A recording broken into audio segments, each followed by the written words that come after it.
शं वरुणः शन्नो भवत्वर्यमा शन्न इन्द्रो बृहस्पतिः शन्नो विष्णुरुक्रमः ॐ शान्ति शान्ति शान्तिः।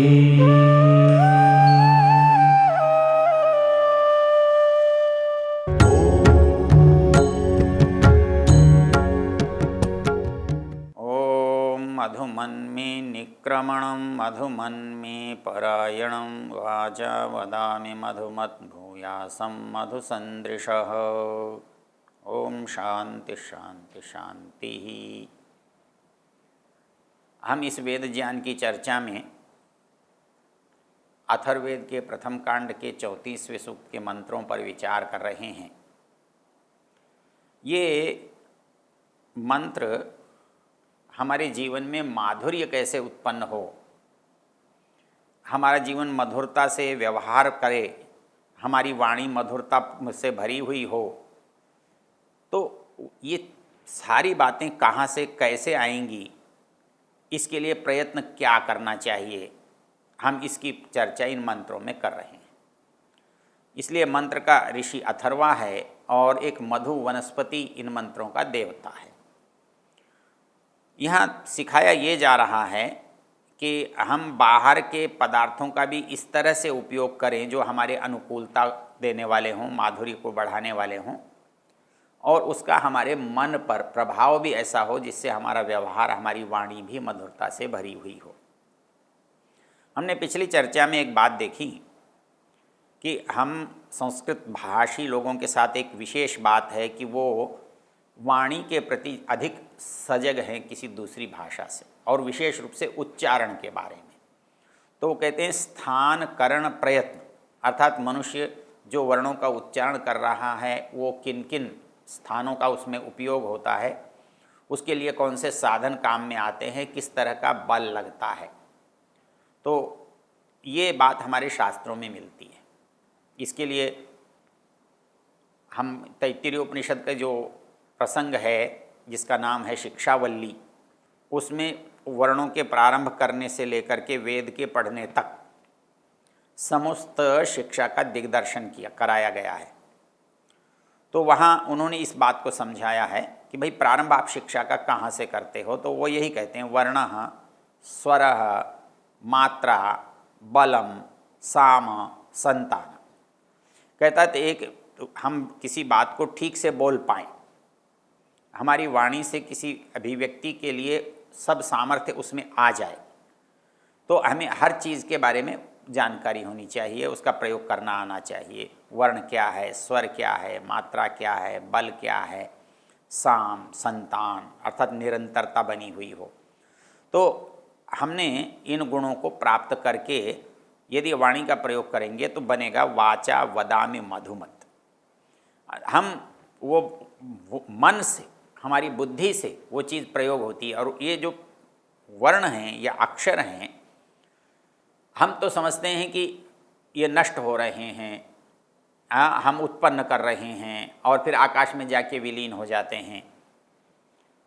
यदि ऐसा ही होता तो फिर दूसरे को वैसा नहीं बोलना चाहिए। दूसरा भी बोलता है, तीसरा भी बोलता है, 1000 भी बोलते हैं, एक ही तरह से बोलते हैं, वैसे ही वर्णों का उच्चारण करते हैं। तो ये बार बार उत्पन्न होते हैं क्या? ये तो संसार में वो तत्व विद्यमान है जो इनके उच्चारण करने का कारण है, हेतु है। और वो उच्चारण हमारे उपकरणों से प्रकट हो रहा है। उस उपकरण का उस तरह से प्रयोग करते हैं जैसे हवा चलती है। हवा है, लेकिन जब हम पंखा चलाते हैं तो हवा का विशेष अनुभव करते हैं। तो कोई हवा हम पैदा नहीं करते, उत्पन्न नहीं करते, लेकिन उसको सक्रिय करते हैं, तो जिससे हमको प्रतीत होता है कि हवा थी नहीं, अब पंखे से लग रही है। तो वैसे ही हमारे सारे जो तत्व हैं संसार में विद्यमान हैं, उनको उचित उपकरण से उचित प्रयत्न मिलता है तो वो प्रकट हो जाते हैं। तो वैसे ही भाषा भी हमारे अंदर विद्यमान है और उसे हम अपने उपकरणों से अभिव्यक्त करते हैं। इसमें बाहर का विज्ञान तो हमारे बहुत सारे लोग सीख लेते हैं, बहुत सारे लोग बता देते हैं भाई मन मुंह में कैसे कैसे मुख में बात होती है तो हम कौन सा शब्द बोलते हैं, लेकिन मुख में आने से पहले कैसे होता है इसका दुनिया में किसी को नहीं पता है। इसको हमारे ऋषियों ने खोजा है और उसको निर्धारित रूप में बताया है। प्रसंग से वो चीज़ बताने से आपको लाभ हो सकता है। वो कहते हैं जो व्यक्ति बोल रहा है, लगातार बोलता जा रहा है, वो कहाँ से बोल रहा है, वो बात कहाँ से आ रही है? शरीर के किसी भाग में रखी तो है नहीं। आप शरीर के अवयवों को आप अलग अलग करके काट के निकाल के देखें तो वहाँ कहीं लिखा हुआ नहीं मिलता जो वो एक व्यक्ति बोल रहा है। वो कहाँ पर है? वो हमारे संस्कार में होता है, मस्तिष्क में होता है। इसको समझने के लिए शास्त्र ने एक बड़ी सुंदर प्रक्रिया दी है कि कोई व्यक्ति बोलता कैसे है।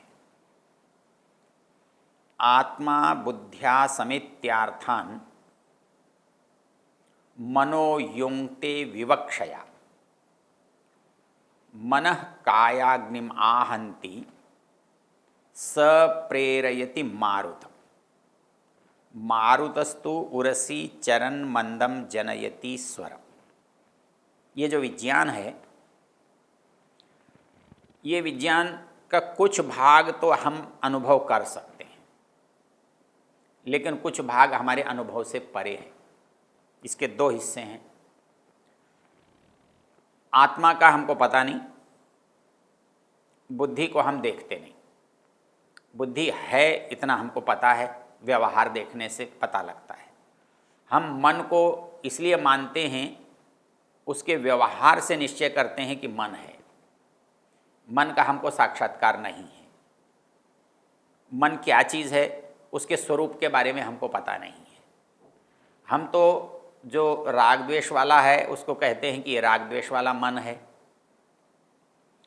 जो वैराग्य है का व्यवहार देखते हैं तो कहते हैं वैराग्य वाला मन है।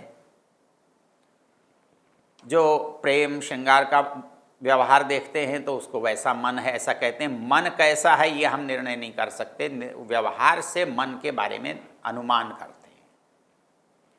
लेकिन यहाँ शास्त्र क्या कह रहा है कि जो चीज़ हम देखते नहीं, जानते नहीं, जिससे हमारा साक्षात्कार नहीं, वो व्यक्ति, वो वस्तु, वो पदार्थ यहाँ कैसे काम कर रहा है। वो कहते हैं आत्मा बुद्ध्या समेत्यार्थान। सबसे पहले आत्मा के मन में विचार आता है, इच्छा होती है, क्रिया होती है कि उसको कुछ कहना है, और कहने के लिए कौन कौन से शब्द हैं जो उचित अर्थ को देने वाले हैं। उन अर्थों का मन में जब निश्चय हो जाता है आत्मा में, तो वो बुद्धि से उसका आत्मा का व्यवहार होता है, और बुद्धि के पास ही उसका सारा ज्ञान का संग्रह है। तो हमारे अंदर से कौन सा ज्ञान प्रकट करने के लिए कौन से वर्ण उपयोगी हैं, उसका वहाँ निर्णय हो करके वो वर्ण मुख पर आ जाते हैं। तो ये काम कितनी शीघ्रता से होता हो। आज हम कंप्यूटर पर देखते हैं तो एक काम बहुत शीघ्रता से होता है, लेकिन वो मनुष्य का बनाया हुआ है। मनुष्य के कंप्यूटर बुद्धि ने उसको बनाया है, तो निश्चित रूप से बुद्धि उससे अधिक है, उसके अंदर उसकी योग्यता उससे ज़्यादा है। तो आत्मा बुद्ध्या समेत्यर्थान, आत्मा जो है बुद्धि से अर्थों का, बोलने वाली बात का निश्चय करता है। यहाँ तक की बात हमारी समझ में नहीं आती है, लेकिन ये अपने आप होती है। फिर क्या होता है, मनोयुंक्ते विवक्षया। फिर आत्मा जो है बुद्धि को जब आदेश देता है तो मन को प्रेरणा होती है। मन को प्रेरणा हुई यहाँ तक भी पता नहीं चलता है, लेकिन जैसे ही मन सक्रिय होने लगता है तो वो क्रिया भौतिक स्थूल हो जाती है। मन भी भौतिक है, लेकिन वो भौतिकता हमें अदृश्य है, सूक्ष्म है। लेकिन उसके बाद वो मनोयुक्ति विवक्षया, जब मन में विवक्षा आ जाती है, विवक्षा कहते हैं बोलने की इच्छा, संस्कृत की एक अद्भुत योग्यता है, वो एक शब्द में एक वाक्य का काम करते हैं। विवक्षा बोलने की इच्छा, पिपासा पानी पीने की इच्छा, बुभुक्षा भोजन करने की इच्छा, जिज्ञासा ज्ञान प्राप्त करने की, जानने की इच्छा। तो वो ये कहता है कि विवक्षा से जब मन गति करता है तो उसकी गति का प्रभाव सबसे पहले कहाँ परिलक्षित होता है? वो परिलक्षित होता है कि हमारे अंदर ऊर्जा, बल, उसके अंदर गति आती है। आत्मा बुद्ध्या समेत्यार्थान मनोयुक्ते विवक्षया, आत्मा ने बुद्धि के साथ निश्चय किया कि उसे क्या कहना है, किस बात की किस चर्चा करनी है, कौन से अर्थ उसे जानने हैं। उसने मन को, इंद्रिय है तो इंद्रिय साधन है तो साधन को काम में लिया और उसको बोलने के लिए प्रेरित कर दिया, सक्रिय कर दिया। तो उसमें सबसे पहले क्या चीज होती है? कायाग्निम आहंति, अर्थात शरीर में कहीं भी क्रिया होगी तो पहले मन सक्रिय होगा और मन के सक्रिय होने से इंद्रिय सक्रिय होगी। हाथ मेरे पास है लेकिन यह हाथ अपने आप नहीं उठ सकता, लेकिन यदि मन में एक बार भी आ जाए कि हाथ उठाना है तो हाथ नीचे रुक नहीं सकता, हाथ उठ जाएगा। तो इसके अंदर जो क्रिया है, हमको लगता है कि बोलने की, हाथ में तो क्रिया हमको दिखाई दे रही है तो बोलने की भी तो दिखाई दे रही है, लेकिन हाथ अपने आप नहीं उठ रहा है, उठाने की इच्छा होने पर उठता है। तो इच्छा कहाँ से आ रही है? तो इच्छा मूल रूप से आत्मा में होती है लेकिन मन से प्रकट होती है। मन के बिना काम नहीं होता, क्योंकि मन और इंद्रिय के बीच में संबंध है, और मन और इंद्रिय के बीच में जब संबंध है तो जैसे ही मन में बात आती है वैसे ही क्रिया शुरू हो जाती है। हाथ में भी क्रिया हुई, आदमी बैठा है, बैठे बैठे उठकर चल देता है, बैठा था उठकर क्यों चल दिया? तो जैसे ही मन ने कहा चल तो चल देता है, मन कहता है बैठ जाओ, बैठ जाता है। तो किसका आदेश चलता है? मन का चलता है। तो वैसे ही आत्मा ने कहा कुछ कहो, कुछ बोलो, तो विवक्षा से मन आगे बढ़ता है। तो उसके पास वहाँ कौन सा साधन है जिसको वो आगे करे? तो वह हमारे पास, वैसे तो हमको लगता है कि हम मुख से बोलते हैं, जो कुछ हमको किसी से भी बात करते हैं, किसी का प्रवचन सुनते हैं, किसी का व्याख्यान सुनते हैं, किसी से संवाद करते हैं, किसी को गाली देते हैं, तो हमको लगता है कि हम मुख से कर रहे हैं, लेकिन मुख से करेंगे तो होगा नहीं, मुख मात्र से इस काम को नहीं कर पाएंगे। तो कैसे कर पाएंगे? उसके लिए कहता है आत्मा बुद्ध्या समेत्यार्थान, आत्मा बुद्धि से अर्थों का निश्चय करता है, और आत्मा जब बुद्धि से उसका निश्चय करता है मनोयुक्ते विवक्षया, और मन को प्रेरित करता है, विवक्षा से आगे बढ़ाता है।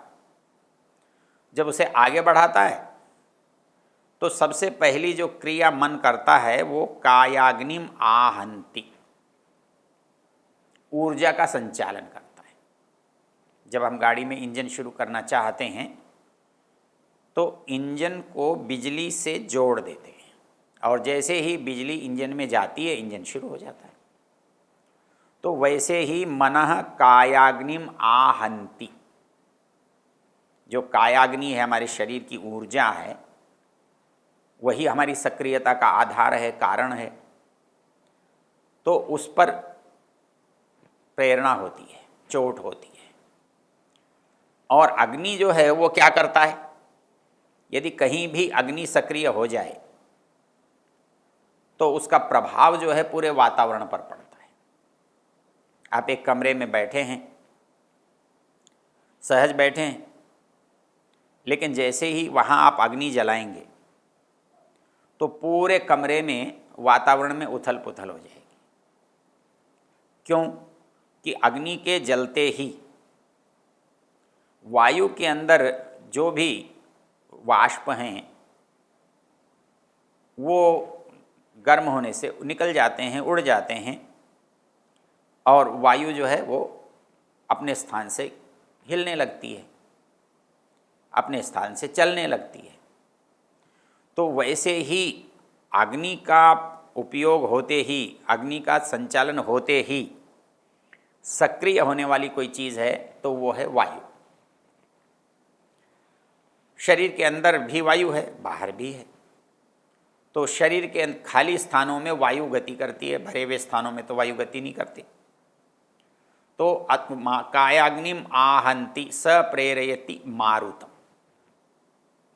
तो वो अग्नि जो है सक्रियता किस में पैदा करता है? वहाँ हवा में, मारुत कहते हैं वायु।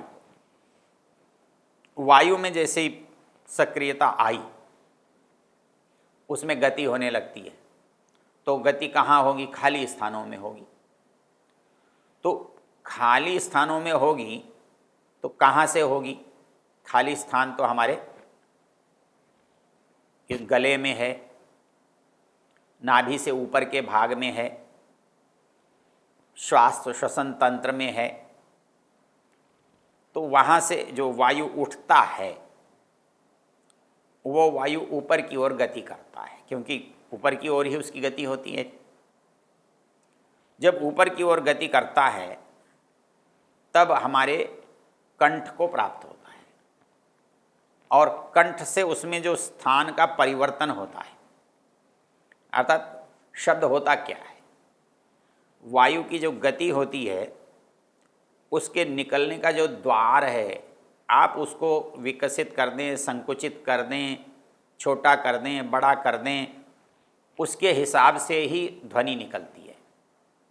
आप बांसुरी को बजाते हैं, केवल उसमें वायु का संप्रेषण करते हैं, हवा तो डालते हैं, लेकिन ध्वनियाँ तो बड़ी अलग अलग निकलती हैं।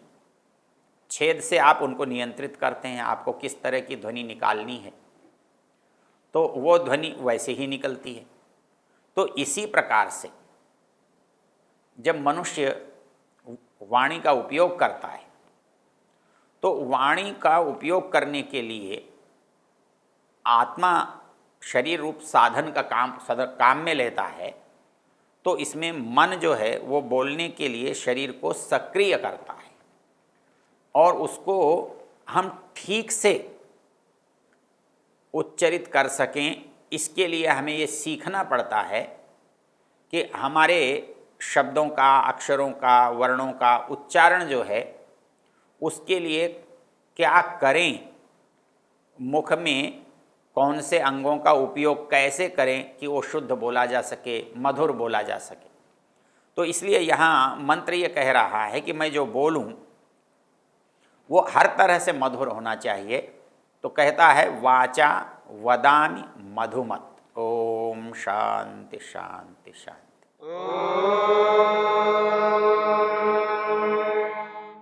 द्यौः शान्तिरन्तरिक्षं शान्तिर्पृथिवी शान्तिरापः शान्तिरोषधयः शान्तिः वनस्पतयः शान्तिर्विश्वे देवाः शान्तिर्ब्रह्म शान्ति सर्वं शान्ति शान्तिरेव शान्ति शामा